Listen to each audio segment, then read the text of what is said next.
এমন একাকিত্বের আভাসে মোড়ানো একটা নির্জন দীর্ঘ রাত্রিতে আমার ঠিকঠাক ঘুম হয় না।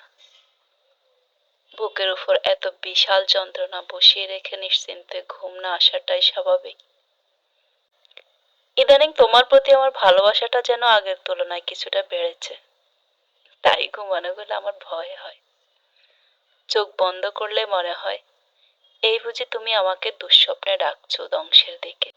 ঘুমের সাথে আড়ি করে বালিশের বুকের উপর বসে বসে ভাবি এতক্ষণে তুমি হয়তো তলিয়ে গেছো। আমার ঘুম কেড়ে নিয়ে কিভাবে এত শান্তির ঘুম ঘুমাও তুমি? ব্যথারা কি তোমার ঘরে পায়চারি করে না? কিভাবে তুলোর মতো নরম হৃদয়টা এমন পাথর বানালে বলো তো? একদিন আমিও তোমার মতো পাথর হব, তোমার মতো একটা লম্বা ঘুমে ভোরের লাল টকটকে সূর্য দেখব। কথা দিলাম সেদিন তুমি ঘুমোতে পারবে না, দুঃস্বপ্নেরা তোমার চোখে ভাসা বাঁধবে বাবুই পাখির মতো।